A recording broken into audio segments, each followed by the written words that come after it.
Maria Vakalopoulou, je suis très content de t'accueillir virtuellement dans ce séminaire. On a ce cycle de séminaire à SystemX qui est un moment mensuel de resourcing avec des chercheurs et chercheuses de l'univers proche ou un peu plus lointain de SystemX du côté académique. Là, en l'occurrence, Maria Vakalopoulou a fait une thèse à l'Université technologique d'Athènes. Je crois que c'est ça. Tu travailles sur du traitement d'images satellitaires, je crois, à l'époque, non? C'est ça? Ouais, voilà. Et après, elle est venue en France où elle a fait un postdoc à CentraleSupélec et puis finalement, elle s'y est bien plu puisqu'elle y est restée. Elle a intégré le laboratoire mix le laboratoire de maths de CentraleSupélec où elle est maître de conférence. Et elle est actuellement chef d'équipe justement du groupe biomathématique du laboratoire mix. Et donc, qui est un groupe de recherche qui est axé sur les modèles mathématiques adossés aux données médicales, puisqu'ils ont un prisme applicatif sur les données médicales. Et donc, elle travaille beaucoup sur les travaux. Ses travaux portent beaucoup sur l'apprentissage profond et l'apprentissage automatique sur des applications de santé. Et les applications de santé, et en particulier l'analyse d'images médicales, c'est un domaine qu'on commence à investiguer côté SystemX, et d'où l'intérêt, je pense, au-delà de l'intérêt scientifique, aussi de l'intérêt applicatif pour SystemX d'entendre parler de ces problématiques. Et évidemment, elle est très intriquée dans le milieu à la fois traitement d'images et milieu médical en termes de publications dans les revues et conférences internationales relatives précisément à ce domaine. Et elle a fait on est très content qu'elle puisse se connecter et qu'on puisse avoir ce point aujourd'hui. Alors, c'est un échange qui dure 1 heure. Ça peut durer un peu plus ou un peu moins. C'est vraiment à toi de piloter ta proposition. Si on n'est pas beaucoup là, j'ai refait un ping à l'équipe Sciences des données. Peut-être qu'il y en aura d'autres qui vont se connecter.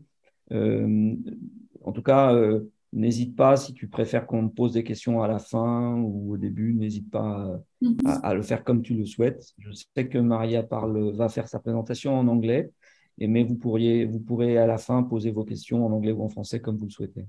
Maria, je te passe la parole et encore merci pour ta participation. Merci beaucoup, Patrice, pour l'invitation. Je suis très heureuse d'être ici avec vous. Alors, comme Patrice a dit, je comprends français, je peux parler un peu de français, je peux parler, mais avec mon accent particulier.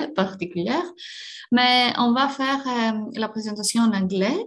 Mais si vous voulez aussi me poser des questions en français, je peux les adresser, il n'y a pas de souci. Okay, so then I will switch in English. So hello everybody, I am very happy to be here. And as Patrice said, I am Maria Vakalopoulou. I am a maître de conférence at the Mix Laboratory of CentraleSupélec. So I belong to the Department of Applied Mathematics.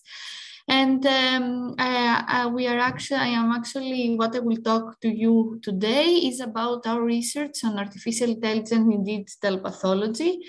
I am not sure if you have already, or you have worked already with this kind of data, but I will try to give, first of all, an overview of what it is digital pathology and why it is important, and especially when it comes to cancer treatment. And then I will focus on very recent works in our group on addressing problems of digital pathology.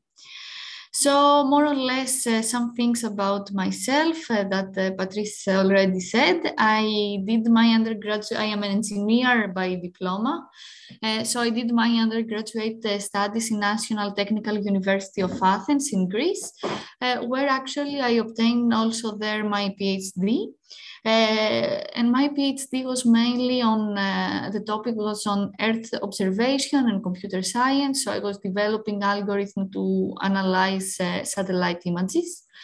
And after that, I came to CentraleSupélec as a postdoc, and this time I changed a little bit the application domain. I started working on medical images, and it is very interesting to see that from the algorithmic point of view, the problems were very similar, but the only thing that changed is how you address and how you adapt your tools on the particular domain. And since 2019, I am an assistant professor in CentraleSupélec, and I belong as well to Paris-Saclay. And my research interests, they are focusing on machine learning and deep learning with applications in medical imaging and remote sensing. So some things about the team. So CentraleSupélec belongs to the big cluster of University Paris-Saclay. It is one of the main engineering school on the cluster. Our laboratory, the mixed laboratory, has more than 28 different permanent researchers. And the research topics, they vary a lot, and this is why we have three mainly different teams depending on the application. The team that focuses on quantitative finance, one team that focuses on artificial intelligence in general, and one team which is actually focusing on the mathematical modeling for biological systems. And actually, this is the team I belong to, and I am the group lead. And actually, in our team, we are trying to develop mathematical and computational methods that they will have an impact on computational biology, medical image analysis, agro and environmental modeling, as well as applied mathematics. And of course, we are not alone in this. We collaborate with other universities and companies and hospitals that they provide both domain expertise, data, and different methodologies. And you can see here on the right some of these of the companies, the hospitals, and the universities that we are working with.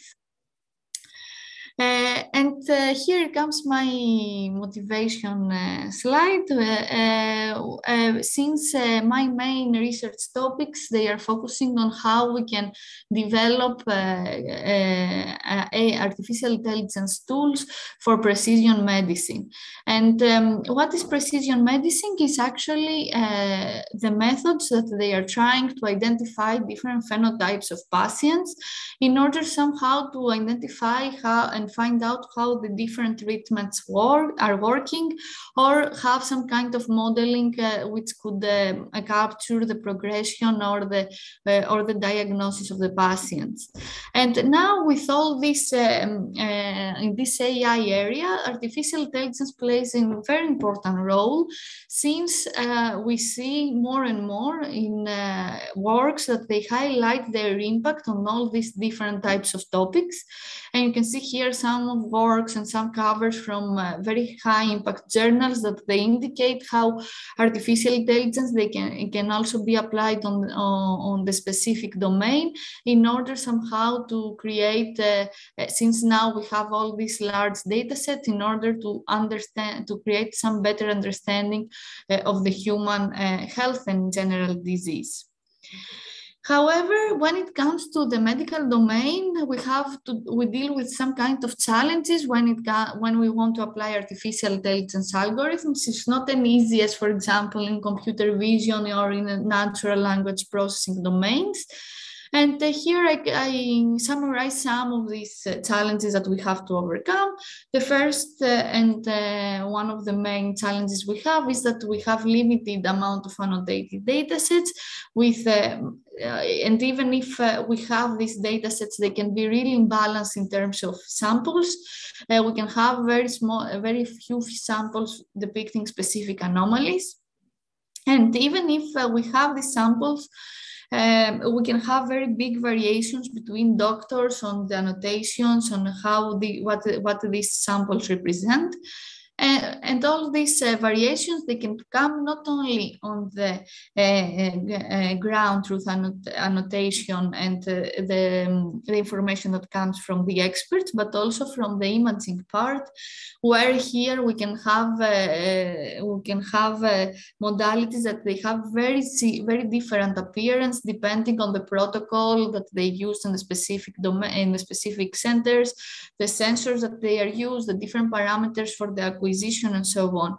So you can imagine that creating algorithms and data-driven algorithms that they will be able to train on this limited amount of data and being able to generalize on these very wide cases, it's not very easy. Moreover, it is very nice that it has started also a very big discussion on this topic. We have a lot of biases on the data sets, and since mainly we are basing our analysis on clinical trials that we cannot really control how the samples and the distribution of the samples that we will have. And these biases, it's very important to know them beforehand and know how we can adapt them and how we can deal with them when we are developing our artificial intelligence algorithms. And one more point that it is very important is that actually this data, they don't know, this kind of algorithms, they work and they work very well. They can achieve very good performances. However, they don't have explanatory power. And this is something that is very important, especially in the medical field, because we are talking about decisions that they have to do with human lives. So it's very important to know not only the decision, but where actually the algorithm based their recommendation in order to take this decision. And this is not all the time very evident how to do it with artificial intelligence methods. However, for all this, I would say 5+ years that we apply artificial intelligence algorithms in the medical field, we are really working on dealing and addressing these limitations. And we can see that we have more and more public available data sets that we can actually be used in order to add more data in our algorithms, add more variability, more annotations coming from different experts.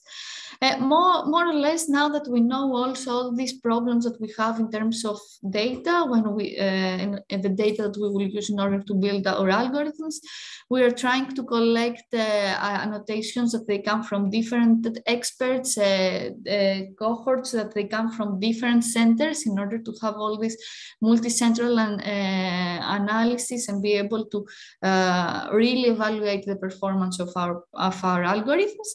And also we are based our algorithms on techniques that they are they work well with limited amount of data, as for example, transfer learning techniques, few-shot learning techniques, or even some recent unsupervised and supervised learning techniques.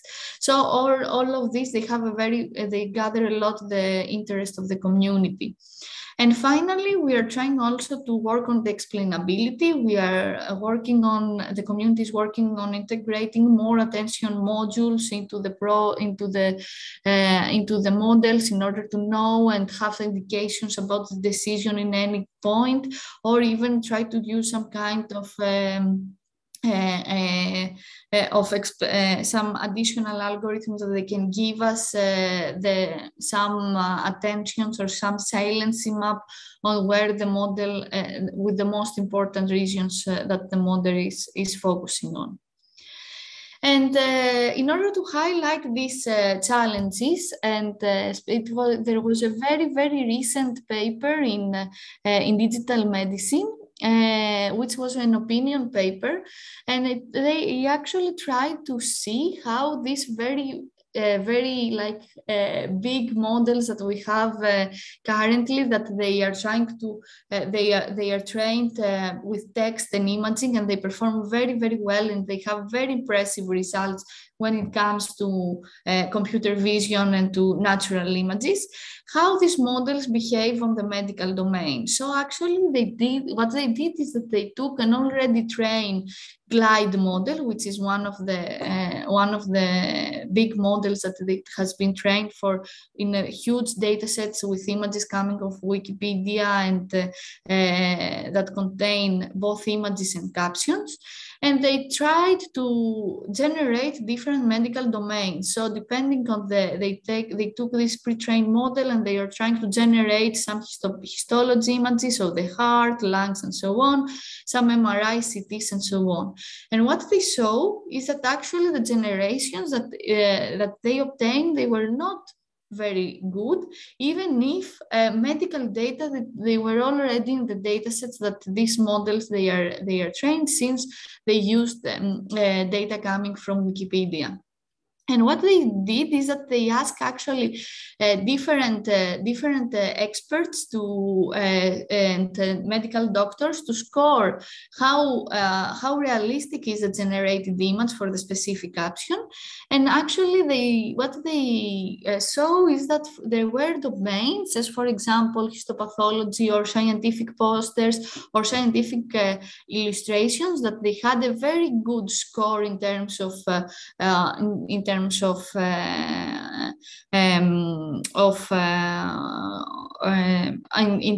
clarity and in terms of realism.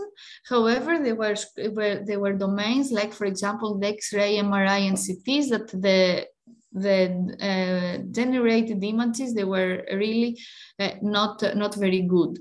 And this actually indicates that even if that models that they are trained on huge data sets and they can provide very good and impressive performance on a variety of vision tasks, it's not very easy to adapt them and use them on the medical domain. We need algorithms that they will be able to address and capture all the information that the medical data give. And however, this is very promising, and if we achieve it, we can use similar models, and it is very impressive to think about using such models in order, for example, to give some kind of to understanding more about diseases and the medical domain.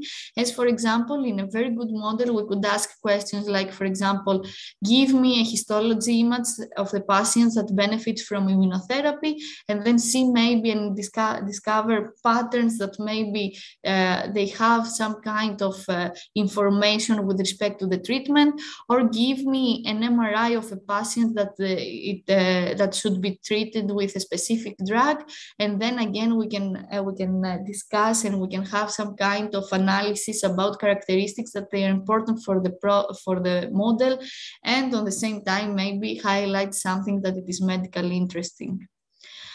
And since in our group we are focusing on precision medicine, one of the main applications that we are working on is how we can do that in order to help cancer treatment. And here, some of the statistics is that, of course, cancer is one of the leading causes of death worldwide.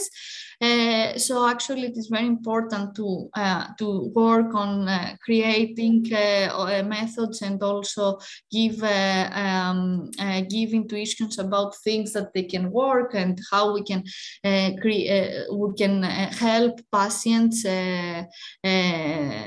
receive the correct treatment in each case.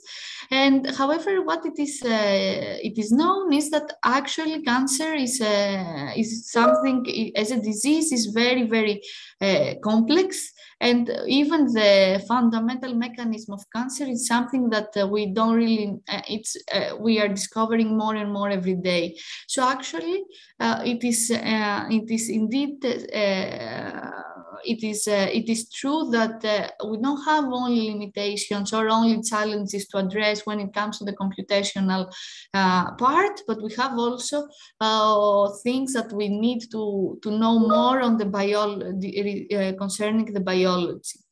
And for this reason, it is more and more evident that when it comes to this kind of application, we need to deal with the problem in a multi-scale fashion by using and integrating multiple modalities. So for this, there is a lot of work that it is focusing on analyzing radiology imaging and create representation of the cancerous regions on them, which are called, for example, radiomics, analyzing and understanding more genetic information that seems to be one of the most important modalities in order to highlight different cancer types and treatments. If we are able to find the mutations in the genes that they are highlighting depending on specific medical criteria, it is very, very important for the next steps. And then also we have histopathology, which is nothing else than very high resolution imaging. The images that they have been obtained by pathological regions, and what we want to do there is understanding the mechanism of cancer in the cell level and how the cells are actually formulated in order to work together for this disease. And how actually in this talk in our group we are working on all these 3 different modalities, and what we were trying to do is address each of these modalities separately and then fuse them in order to address the clinical questions that we are interested in. But in this talk I will focus mainly on the histopathology modality, and let's see how modern pathology works. So actually, when a patient is diagnosed with cancer, then it goes to the hospital and it has most of the time a surgery on which the medical experts, they are trying to remove the pathology, and after that they take a part of the pathology and they analyze it into the lab under a microscope, and depending on specific biomarkers that they have and specific kind of categorizations that they have, the diagnosis of the patient, that it comes for the stage, for example, or the type of cancer it is formed, and after this, the patient received the specific treatment that it is for the group for this subgroup of cancer patients. So actually, histopathology is even now the golden standard for the proper diagnosis of the patient and actually stratification on the specific treatment. And how artificial intelligence can help on this pipeline? So actually the process of analyzing this part of the pathology is something that is quite time consuming, since this in the cell level these images are huge, so they require a lot of time from the pathologist to analyze them under the microscope. So artificial intelligence algorithm can help by providing, for example, computer-assisted diagnosis, in the sense that they can provide tools that they can analyze this very high resolution imaging and provide classification, detection, and segmentation maps of the tissues. That will help later on the expert to do the proper diagnosis. If they can help as well on creating algorithms that they can actually can have some kind of content-based image retrieval for diagnosis, education, or even research. And of course, they can help a lot in order to understand more mechanisms that they have to do with the disease by proposing fusing strategies that they can combine this modality with the modalities that we discussed before. However, even if this is the case, and we can have a lot of very high impact on algorithms that they are applied on histopathology, there are again a lot of challenges that we need to address, and these challenges come first of all with a very high dimensionality of the images. Each of these tissue image, it can be quite some thousand of pixels per dimension. So you can imagine that it's not very easy for algorithms to process all this information all together.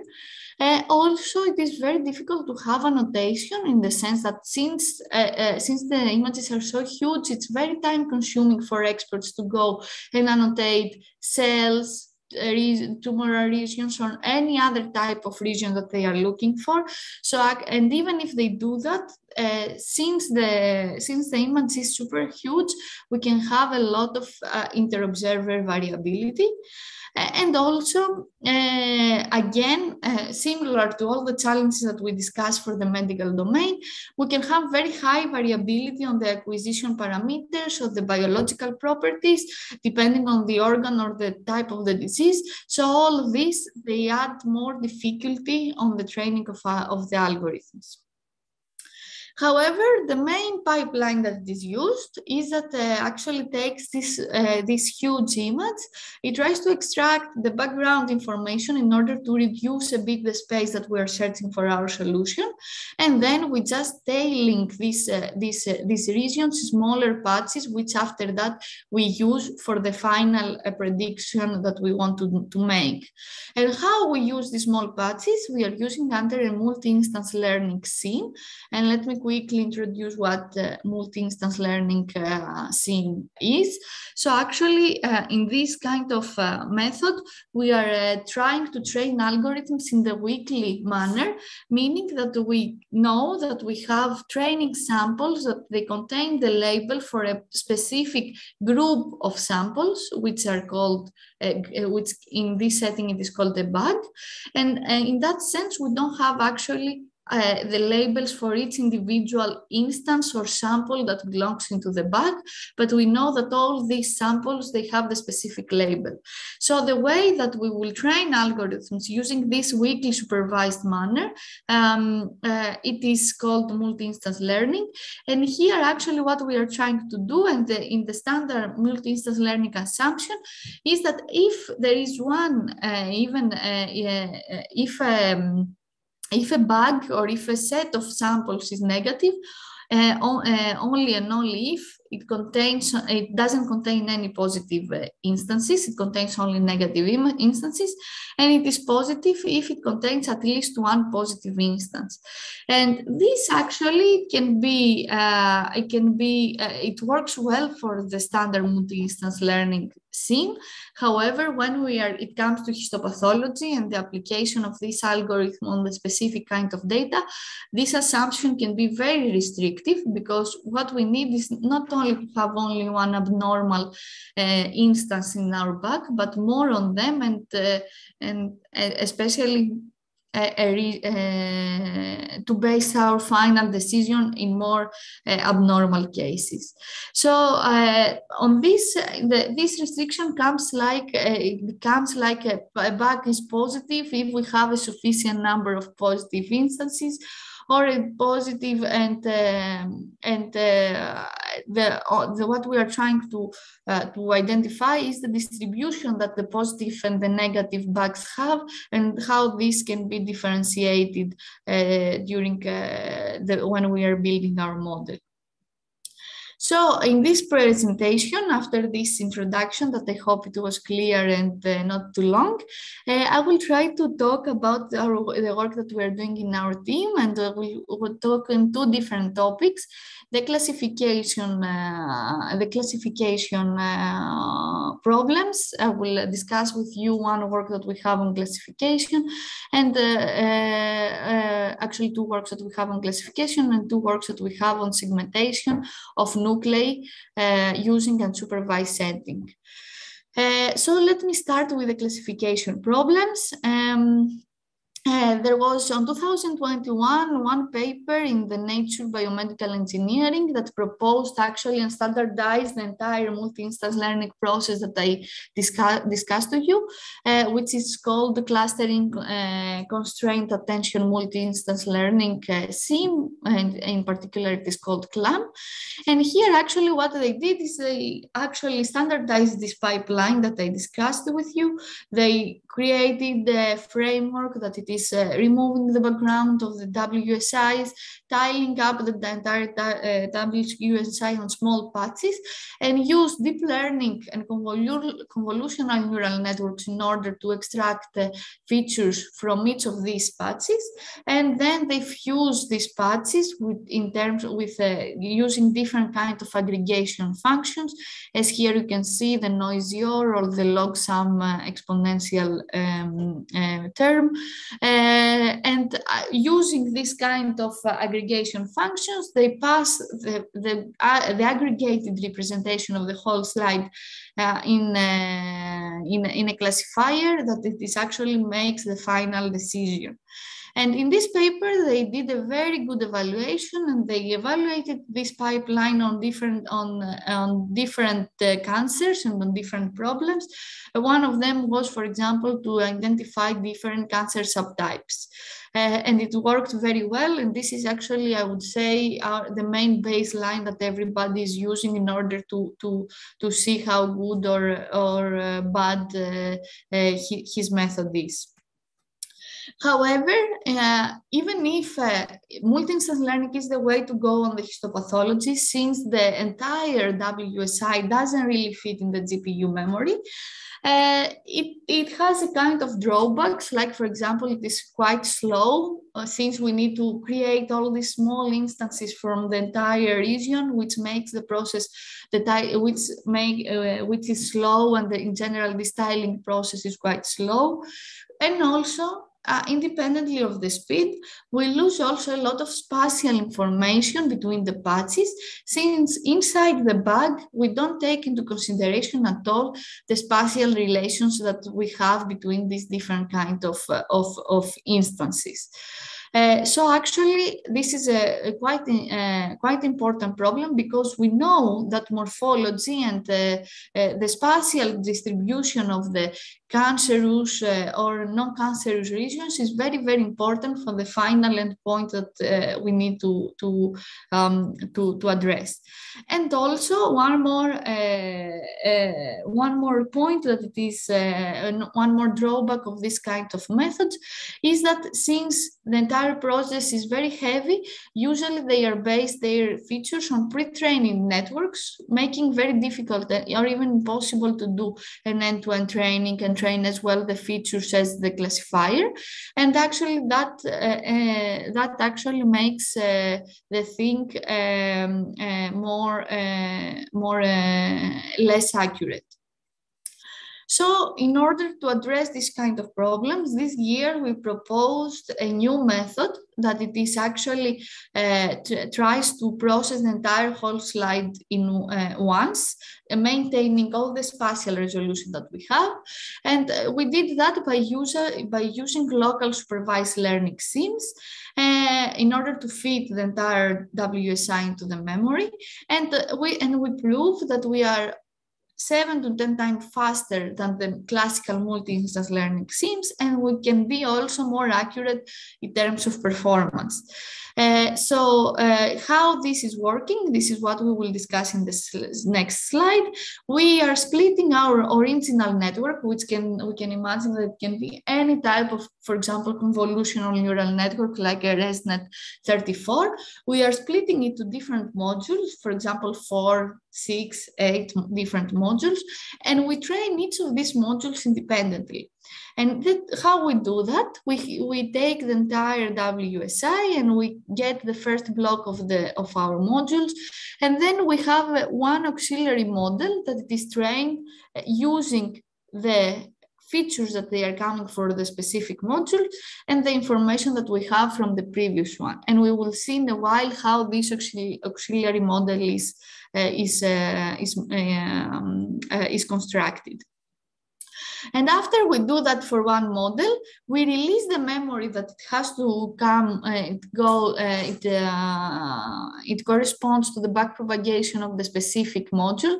And then we continue with the second module, where again, we do exactly the same process with training a second auxiliary model, and we continue until all the blocks that we have, and until we go to the last module where there we have the final classifier classifier to do the final prediction. And what is this auxiliary model? It is composed from two different tasks. One task is actually an auxiliary classifier that takes the features that we have on the specific level and on specific module, and it tries to predict the final label for the specific sample. And the second one is actually called RFR model. And what we are trying to do is trying to use a reconstruction loss in order to regularize the entire training process. And since also it has been shown, it has been showed to perform very well in other also different locally supervised settings. So what we do with this, we propose in this paper a modification of the feature reconstruction module, the random feature reconstruction module, which actually takes random regions on the features that they have been calculated for the first module, and it actually compare them with the features that we have from the previous module in order at the end to reconstruct the features between and to match the features that they correspond to the same locations between these two different levels. And actually, this module can be seen as a regularizer of the entire training process. This is actually, yes, this is actually how the reconstruction loss work. We are taking the sample features, and we have this reconstruction module that we obtain the feature, we obtain the reconstructed features that we compare them and with the reconstruction loss with the sample features of the previous level. And when it comes to the final training, what we do is that for each of these first K-1 modules, we have two different losses. One loss that comes from the auxiliary classifier for the specific level, and one loss that it comes from the reconstruction loss from the RFR module. And when it comes to the Kth module, we have only one loss in this case, since this is the last module of our training, which is only classification loss between the target label and the prediction that we have of this, the predictions that we have for the specific sample. And we benchmarked this approach on 3 different data sets, and one would have to do with lung cancer, one would have to do with kidney cancer, and one which has to do with multi-tissue immunofluorescence data set. And we tested on different subtype classification tasks, for example, 2 different classes for the lung cancer, 3 different classes for the kidney cancer, and 4 different classes for the third dataset. And what we saw is that, first of all, our model is much, it's reduced a lot. It's much lighter in terms of GPU memory, since again, the training, it is happening in a local fashion, and only per module, we were able to reduce 20% the GPU resources that we need. And you can see here that in the case we had an end-to-end training for exactly the same, for different types, for different sized images, we can end up in the case of the WSI in a memory size that more or less it's impossible to have nowadays with the current hardware that we have. While when we do this splitting of the module of the network on the different parts, we were able to fit it in a much lower memory and be able to use current CPUs and current hardware to perform the training on the WSI level. Moreover, we compare our methods with other different classical multi-instance learning methods that we have in the literature, as for example, the CLAM that we discussed before. And we saw that doing and learning as well the features during the process, it helps a lot the performance of the methods, and actually boosts the performance to 5% depending on the data set. And also there was one more paper that was trying to proposing to do a training on the whole slide level, the streaming CNN paper. And we saw that our method, this locally supervised learning, it helps to have 1 to 3% higher performance, depending again to the specific data set. Moreover, since we process the entire whole slide in one, we are much faster in terms of inference, since we don't have the styling process. And you can see that very, very big and the WSIs, we can be even almost 10% faster than traditional methods. Maria, and yes, il y a Milad dans la discussion qui pose une question. Milad, peut-être. Ah, ok, excusez-moi, je ne peux pas voir le... Je pense que tu viens de répondre. What about the computation time? The computation time with the training. For the training or for the test? Because for the test is this one and we are faster. But indeed, let me say it once more. Milad, tu parlais du temps en inférence? Oui, les deux en fait, je voulais savoir les deux un peu. Okay, so in inference we are much faster because we don't use the styling process, but indeed during training we are more time consuming because we are training as well each of the modules and we update the features. So in case we have a classical multi-instance learning, we can base our approach on pre-trained networks. So we don't have to train again the feature representation that we have. But for us, since we train each of the modules independently, we have also this part, and we are not as fast as the classical multi-instance learning seems. However, here I just want to say that for training, maybe this is not so much important, since a training process, it can be done also offline. So it is a process that it will run. So it will run only once, and that's it. You will obtain your model. Maybe the inference is a little bit more interesting to have something that it can be applied actually in the final clinics, and it will not need like a lot of time to process the whole slide, but it will be fast and quite fast, yes. Did that answer the question properly, or do you have any other? Yes, thank you very much.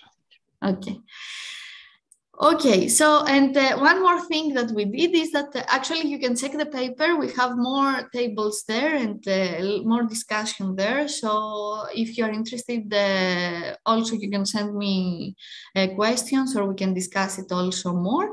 But we did also a test to see how the RFR module helped, and indeed it was helping during the training consistently for all the data sets to obtain performance that it was higher.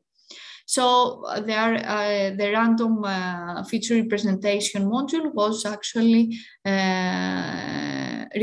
feature reconstruction module. It was something that it was adding, it was giving us points in terms of performance.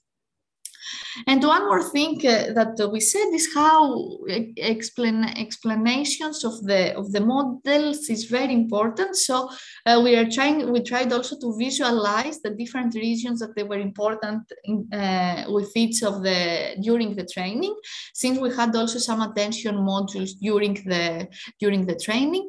And what we saw is that indeed our method, it is able to focus on regions that according to pathologists, they were interesting, and they obtaining the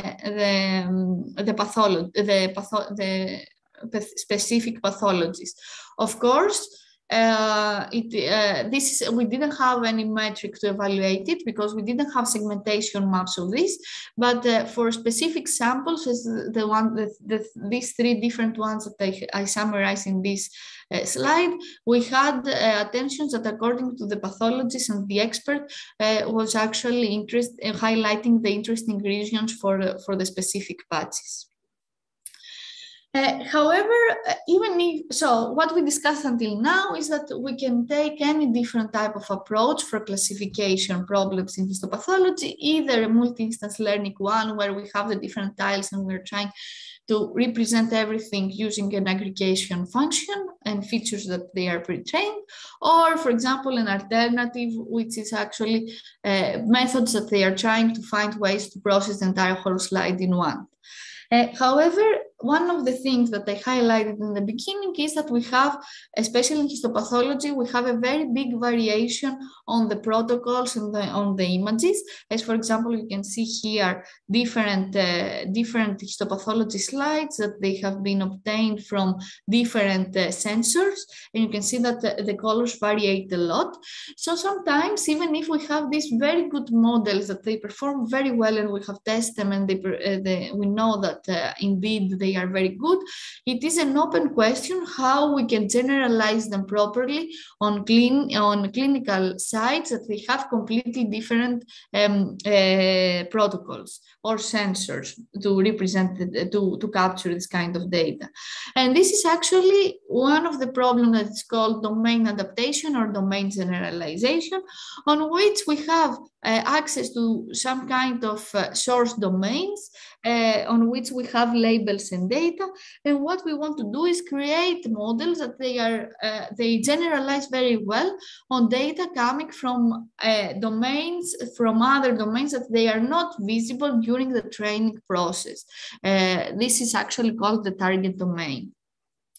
So very recently there were this, and after the GAN success, GANs are used a lot also in order to project different styles and different kind of appearances.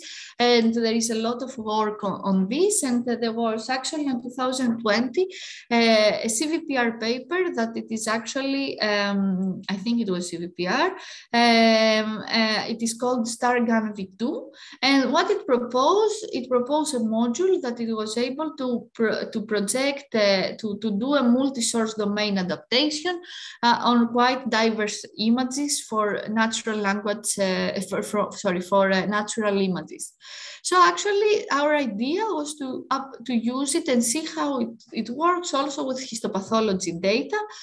And let me a little bit describe how StarGAN V2 works. We have our input source domain, and we have a generator which is actually trained in adversarial way, that it is generate the same patch with exactly the same appearance on the different styles.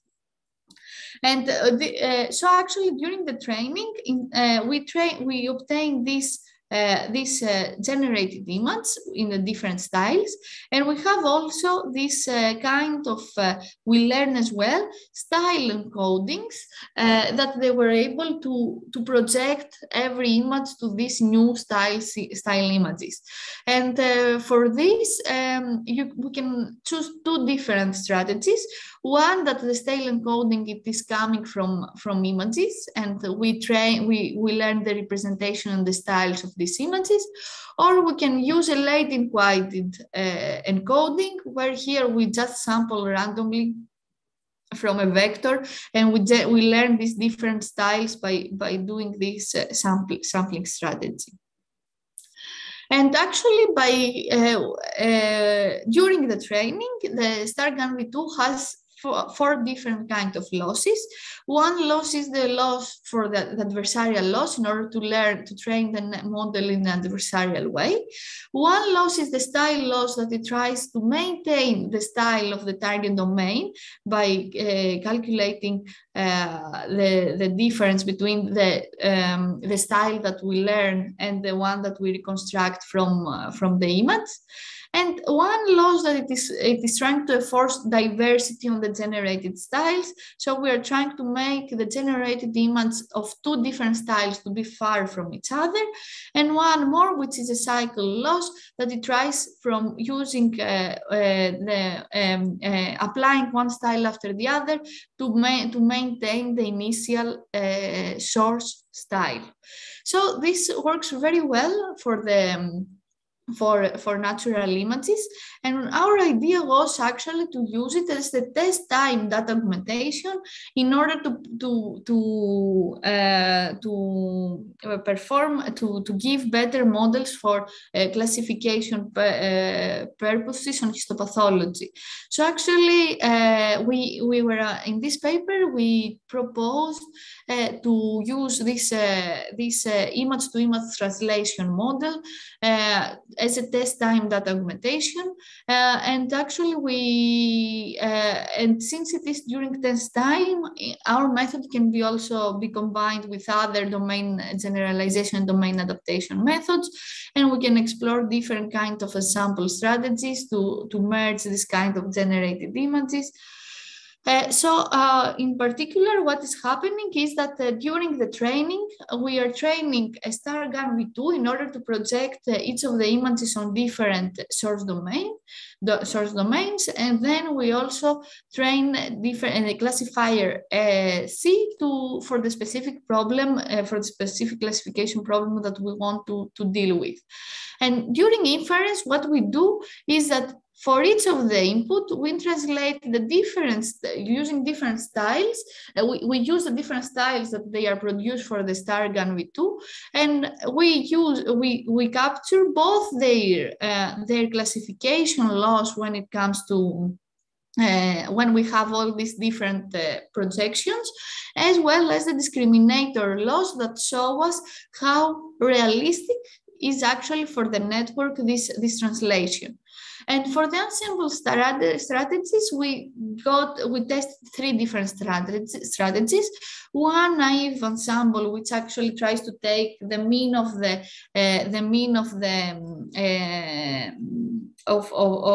predictions for each of the domains that we have generated. One that it is called one which was actually the discriminator-based top K methods, where actually we use the predefined number K in order to select the domains that they had the highest they had the best discriminative scores. So actually the images were more realistic, and we were taking this sum of the predictions for this K top domains. And finally, discriminator-based loss, where here we calculated this coefficient A with respect to the discriminator score again, in order to weight the score that we had per classifier. So we performed experiments on two different data sets. One was the Chameleon 17, and one was actually the Cather 10 data set and the Cather 19 data sets. And we actually trained the classifiers using the training sets. And we tested both on the validation that comes from the same domains, and as well the data that they come from completely different domains that they have never seen during the training.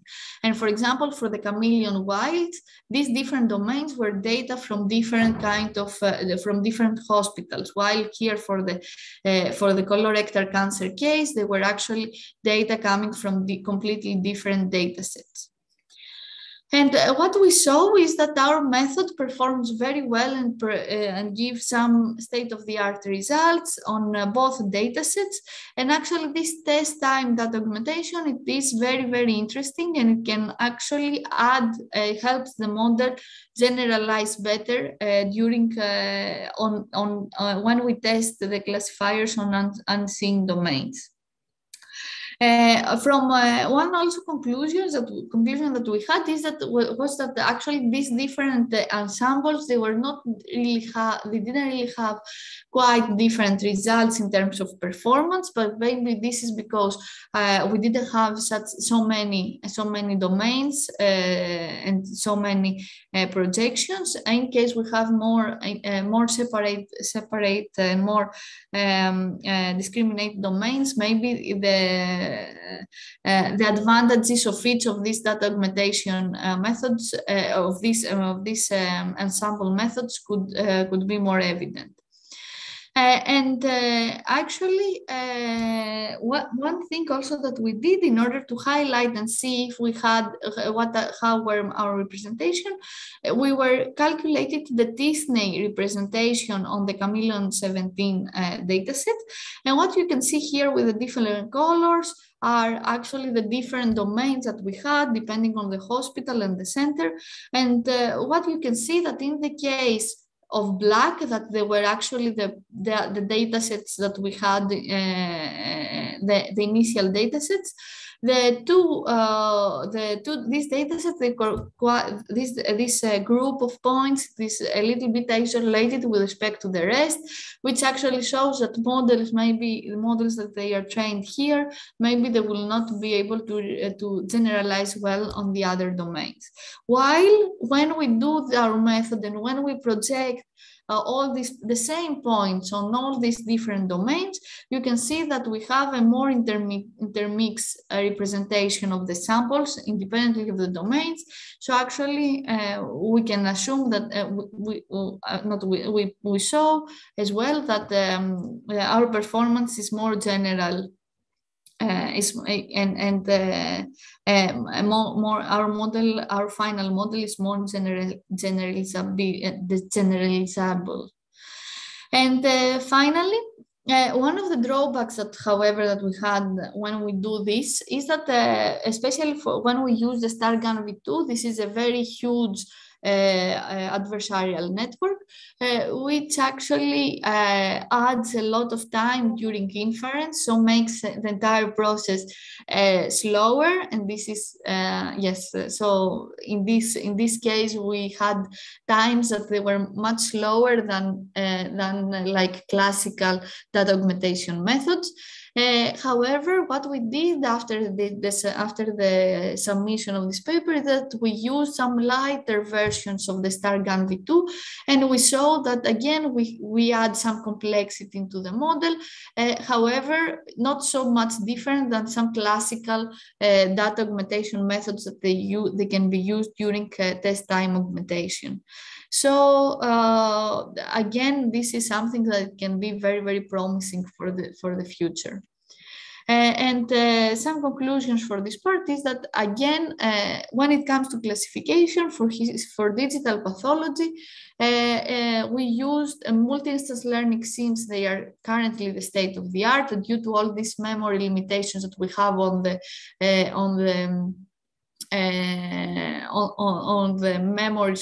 memory of the hardware.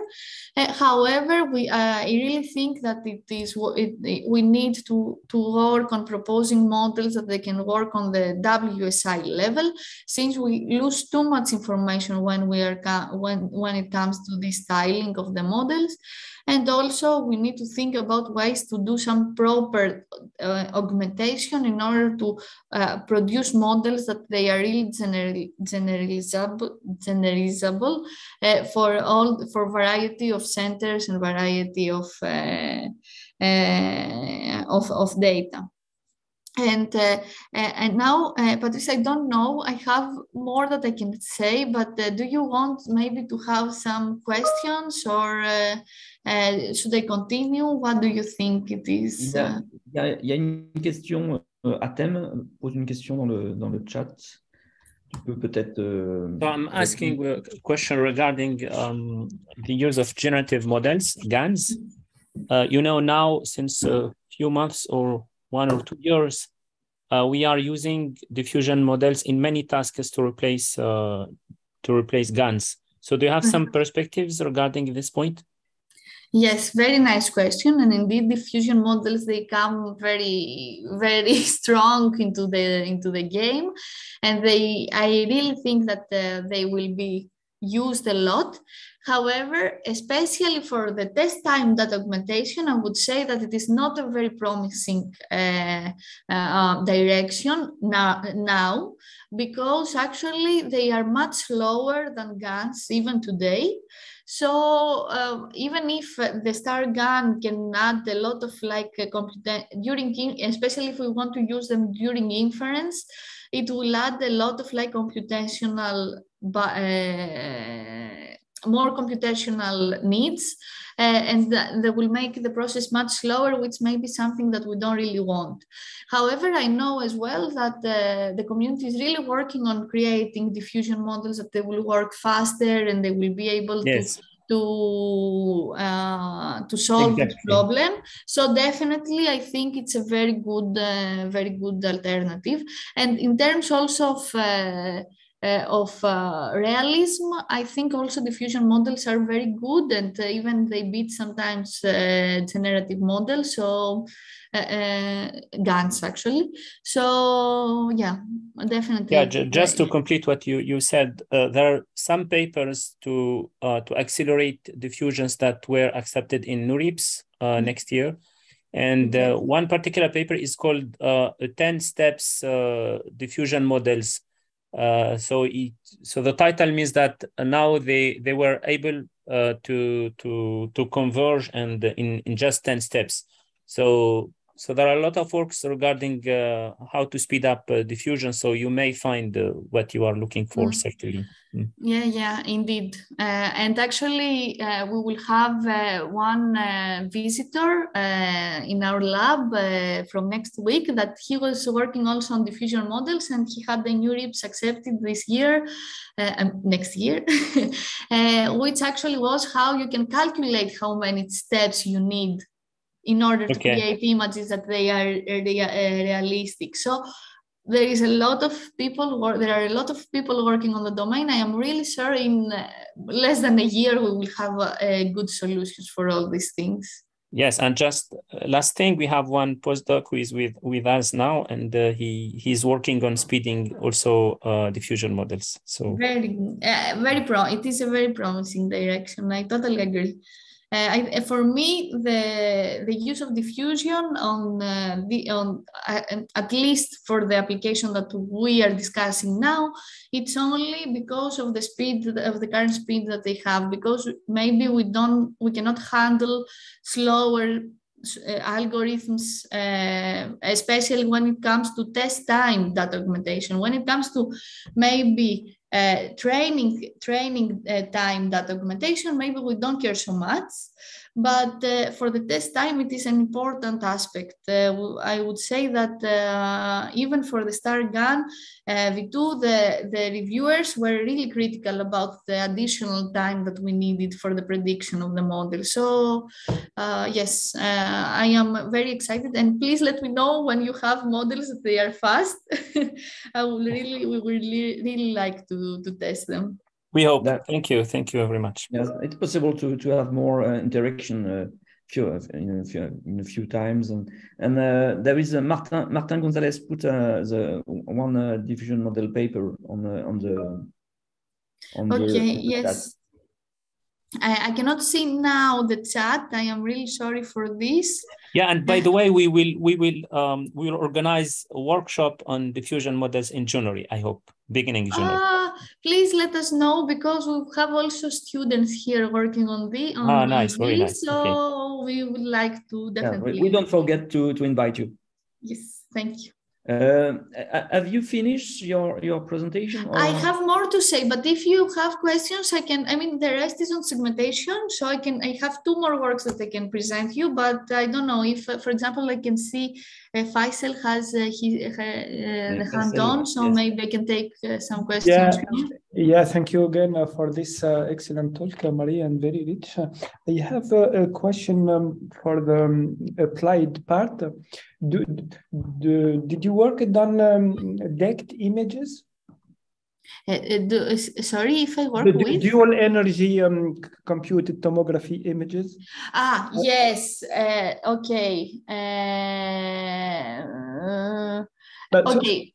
We are working with CT scans, but this is computed tomography. I don't know if it is exactly the same. Yeah, they are dual energy CT images. I think the difference may be the fact in DECT images, we have an additional modality, which is a kind of functions. They are the energy levels for each 3D voxel. Okay. And I'm wondering if you had some thoughts about that. Anyway. Yes, yeah. So in our lab we work with CTs. So we have a PhD student working for lung cancer with CTs and radiomics, and we have also a lot of work on radiomics.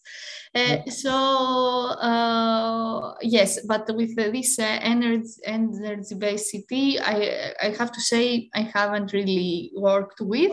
Okay. But I can, if you need any like pointers in terms of models that you can use for 3D processing, I can give you a lot of like papers that for segmentation classification. I can give you some overview.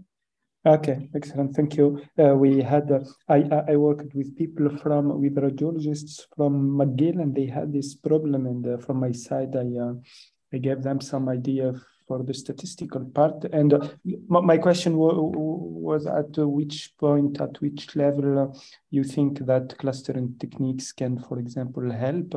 I think you mentioned that in some of your slides, maybe at the beginning. And yes, yeah, it wasn't too very clear to me how you reduce the dimension before you go to your prediction task, because at the beginning it seems the whole TQ is not all labeled, right? Yes, but yes. So indeed, this is something that, so maybe I think you referred to when I was talking about the multi-distance learning, I was discussing that we have this bug and we have to have a label for this. So maybe we need to learn somehow the distribution of the different bugs depending on the classes. So, okay, but in this setting, it's not exactly clustering, and you have a supervision, because even if it is weakly, the supervised signal will define the distribution of your bugs. But in terms of unsupervised things and clustering techniques, okay, we are using clustering a lot, but for us it is more in order, let's say, to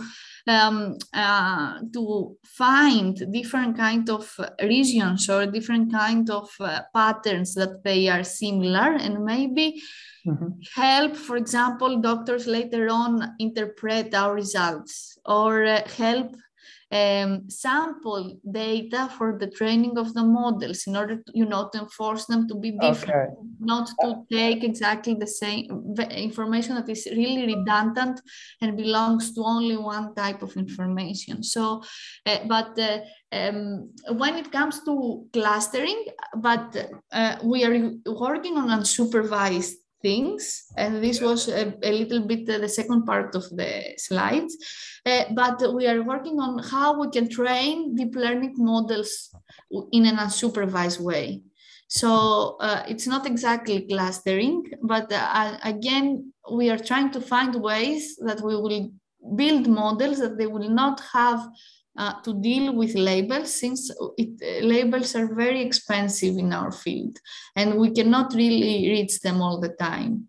Okay. So it is very important, and I agree that these methods, they are very simple, they are very robust, and they, deserve a bit of more attention in the field. Okay, thank you. And perhaps I have another question in prolongation with the facial one. Did you work on a data set with a possible noise labeling? Is there many experts that puts the label on the image? Only one? Is there some noise on the target or not? Yes, very, very, very good question. And indeed, since we know, and especially for kind of we know that especially if the data are very big and if they need to annotate a lot of things, we will end up with a very big inter-observer variability. And this is a very important problem, because our the models are trained, and this is what we use as a golden standard to obtain very good models. So if the golden standard is not actually so good, it can make the thing even more complicated. So for this, there are a lot of works that they are trying to do some kind of identify or weighting prediction of experts depending on their general performance. There is also works that they are trying to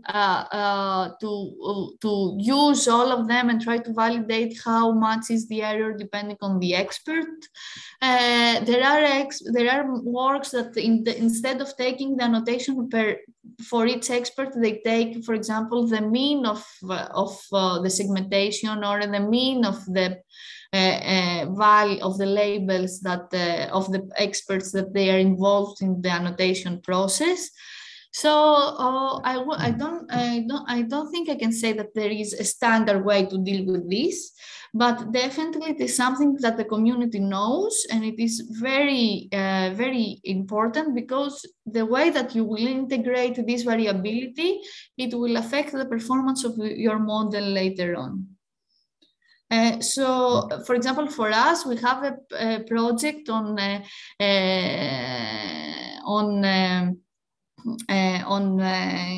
regressing the percentage of tumoral infiltrated lymphocytes in WSIs. And what we saw, we had annotations from two different experts, and their annotations, they had something like 2 to 5% difference on the specific task. So when you see that there is such a big difference on the golden standard or the annotation you are using, it's very difficult to expect from models to be very, very robust. So yes, and there are a lot of papers that they say that this is a very important problem. However, on the other side, I would say that this highlights as well the use of artificial intelligence on a lot of medical processes, because if we find a way to address this properly, we can standardize the entire process and provide models that they will be very robust across countries, across centers, across all the different variations that we can think of. So this is I think this is a very good perspective on the things that we are working on. Okay. Milad, you have a question, sir? Yes. So thank you again for your presentation.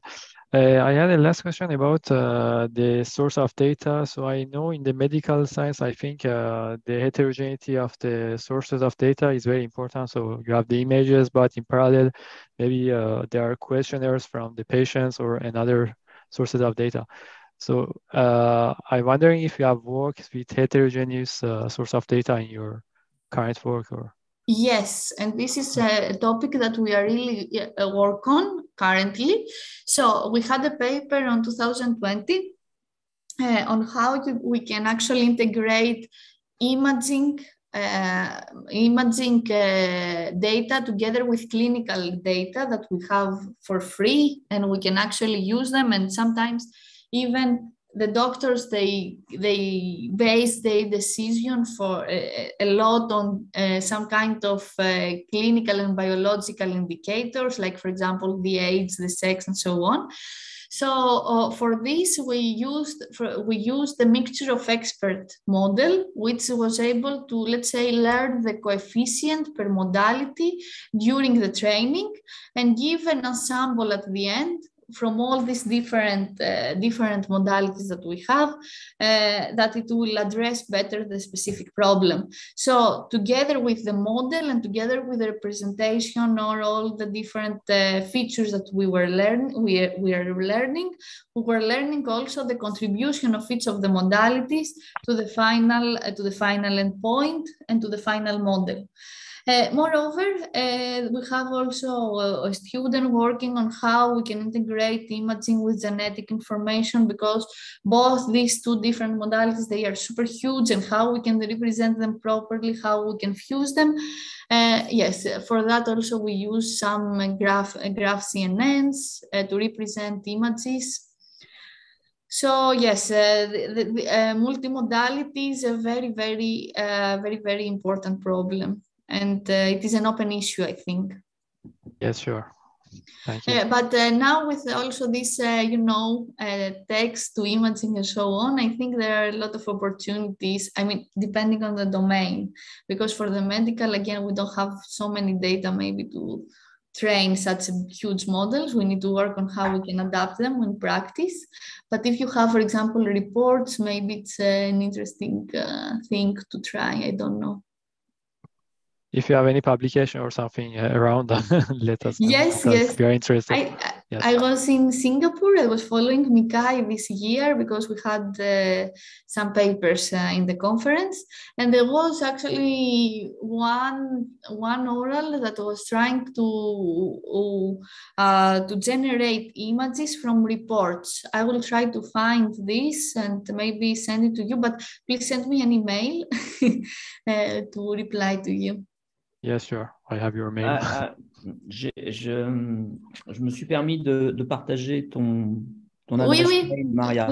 Yes. Dans la discussion pour que les gens puissent éventuellement t'envoyer des éléments complémentaires, ou si vous voulez faire des échanges après, parce qu'aujourd'hui, on n'aura sans doute pas le temps d'aller dans le détail. Oui. Okay. But thank you very much. It is very interesting, the questions, and I can see that you are working also on very similar models and ways to go. As far as Patrice said, you are not really focusing on the medical for the moment, but yes. Not yet, but perhaps in the next future. Yes, it's an interesting field, yeah. Okay, I understand that you have already some point to continue, but I don't know if all the connected people are available for now. It's about classification problems, but perhaps we can. So the next is like I give a little bit of overview of two works that we have for nuclei segmentation in WSIs. Yeah, if it's not. I don't know if it is. Yes, I can quickly give an overview of the two. Can you hear me? Perhaps, yes. Yes, only an overview, yes. Yes, okay. What again, as I said before, we are really also interested in how we can train models on an unsupervised way without the need of labels, because it's really difficult to find them and to ask medical experts to annotate all these things for you. So we worked also on nuclei segmentation, because on WSI it's very important to see different types of nuclei, how they are distributed, how many they are in the WSI, and how this all information can be associated with treatment later on. So there are already some data sets on the topic. But most of them, they are actually evaluated, and they have annotation on the H&E type of staining, which is actually this pink way of staining. So we worked on two different topics. One was how we can train networks in order to segment nuclei without labels. And the second one, how we can use this type of information that is publicly available in order to create models that they perform well on different types of stainings. So the first work was actually, we really tried to see if some self-supervised tasks, like for example, the magnification of each of the slide, or each of the slide that we know beforehand, and we can obtain it for free, and we can create our own sets by ourselves. How if the scale, it can be integrated somehow into the training process. And our assumption was that actually, given the specific scale, the nuclei size is changing, and this is actually something that it can end up to some kind of segmentation that of these regions, that they are really changing between different types of magnification scales. So what we proposed is that we proposed a network that is based on convolutional or on dilated filters, and that it integrates an attention module that it will give us this kind of nuclei segmentation. And by doing the by using this segmentation together with the texture that we had inside these attended regions, we will able to train and recognize the scale that this specific patch is coming from. So we had this is the main idea, but of course, out of the box, it was not really easy to train such a model. So for this, we integrated different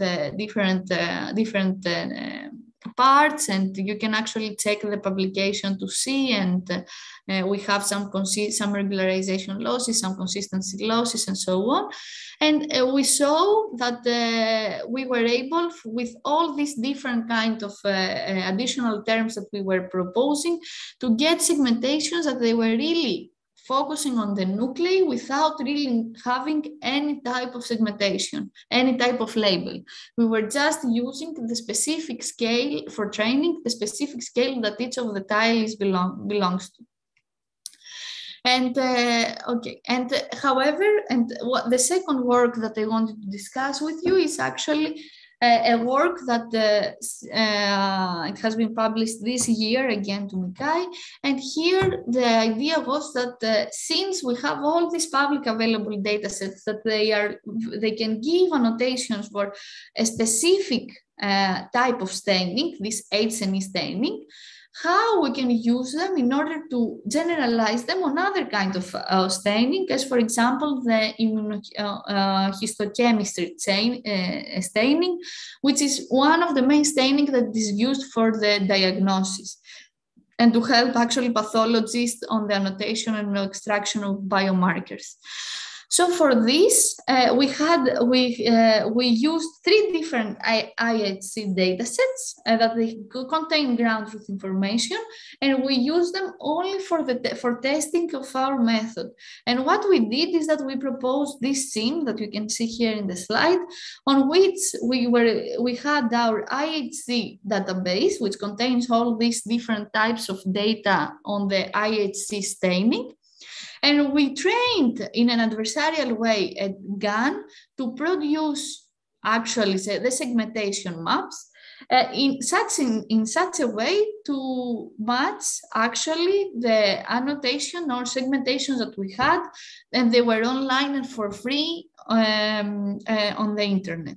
And actually the assumption and the hypothesis behind this is that the shapes and the sizes of the nuclei will not change depending on the staining. So by using this online and freely available information, we will be able to learn shape and size characteristics and be able to formulate segmentation maps that they look realistic. So this is actually the main idea. Again, we train this in adversarial way, meaning that we had the generator to generate the mask and then checking if it is fake or real. however, on this discriminator, we're giving also real examples from other that they were unpaired with the input, but they contain the segmentations of nuclei. And since we had a lot of false negative during the first trainings, we also integrated another generator that was actually trained in order to reconstruct from the segmentation map the initial image. So the idea here was that we will able, let's say, to regularize a little bit our training by forcing the generated image from the mask to be exactly the same with the initial image that we had. And more or less, we added some more regularizations and some more like, not regularization, consistency losses with respect to the different kind of data augmentation, color augmentation, since again, all the stainings, they were quite different. And at the end, we show that our method was able to perform very well and even better than other unsupervised methods, like for example the STAR-DIS, which is unsupervised, or the basic threshold-based method, and it is quite close to the performance of supervised methods, as for example UNet or nucleic, which are not able to generalize very well on seeing stainings. So more or less that's all. For all the papers I presented to you today, you can find the code online. This is work of our students, and I will give also the presentation so you can reach it. And if you have more questions, yes, Patrice shared my email, so don't hesitate to send me. Okay, thank you very much, Maria. Is there a last question for your seminar? No, it's okay. So I think that many people have to switch to other meeting, and so thank you very much, Maria, for your time and the quality of your presentation. I hope it was interesting for the participants. Yeah, very much. Yes, very interesting. Yeah, very interesting. Yes, it is. Yeah. Despite we have not exactly the same kind of data and images the methods are the same. So yes. Okay. Yes, but the methodology is quite similar. Yes. Okay.